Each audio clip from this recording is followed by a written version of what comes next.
अध्यक्ष महोदय, हे करत असताना आज आपण जर बघितलं तर दुसरा विषय जो आहे तो पाणी पुरवठा विषयावर मी बोलतो अध्यक्ष महोदय। पाणी पुरवठा मंत्री गेले 2 टर्म त्या पाणी पुरवठ्यावरच आहेत, पाणी पुरवठ्यावरच आहेत। अध्यक्ष महोदय, केंद्र सरकारने जी योजना जाहीर केली ती 2024 पर्यंतच आम्ही हर घर घर घर नल जल वगैरे ती जी काही योजना होती ती 2024 पर्यंतच होती। माझ्या माहितीप्रमाणे आता केंद्र सरकार आपल्याला या संदर्भात पैसे देणार नाहीये, आता तरी पैसे देणार नाहीये। त्याला मॅचिंग ग्रँट जी असते 50% केंद्र सरकार द्यायचं, बाकीची राज्य सरकारने द्यायची होती। मी आपल्याकडे बैठक घेतली होती, आपण कबूल केलं की एकूण आमच्या रत्नागिरी जिल्ह्यामध्ये राज्यामध्येच ती परिस्थिती आहे की जिल्ह्यामध्ये फक्त आणि फक्त पाणी योजनेची 25%च कामं झाली।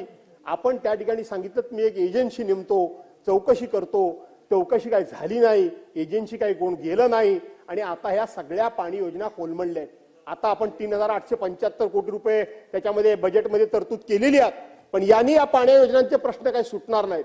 अध्यक्ष महोदय, ज्यांची पात्रता नाही, ज्यांची योग्यता नाही, ज्यांची बाजारपेठमध्ये 2000 रुपयाच्या वस्तू खरेदी करण्याची योग्यता नाही किंवा तशा प्रकारची पत नाही, योग्यता नाही म्हणणार शब्दापेक्षा पत नाही, त्यांनी 100 कोटी रुपयाची कामं घेतल्याचे पुरावे मी आपल्याला दिले।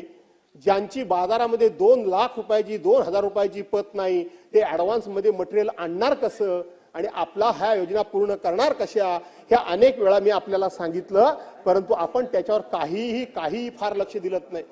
10%, 15%, 20% अबाव रेटनी स्कीम त्या बंद व्हायला वरपर्यंत येत होत्या।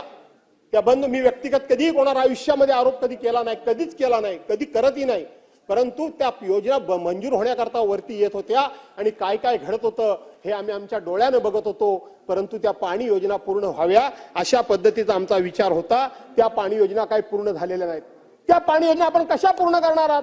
आता डॉक्टर कुट्टेंनी अतिशय शास्त्रशुद्ध पद्धतीने, आदित्यजी माझ्याकडे बसले ते मला म्हणत होते की डॉक्टर कुट्टे किती अभ्यासपूर्ण हा विषय मांडतायत, किती शास्त्रशुद्ध पद्धतीने मांडतायत, किती सायंटिफिक त्याच्यामध्ये रिझन देऊन वेगवेगळ्या प्रकारची माहिती देऊन ते माहिती या ठिकाणी देतायत। आणि म्हणून त्यांनी सुद्धा सांगितलं की ही पाणी योजना काय या ठिकाणी पूर्ण होणार नाहीत आणि म्हणून या पाणी योजना तुम्ही पूर्ण कशा करणार हे याच्या ठिकाणी तुम्हाला सांगायला हवं।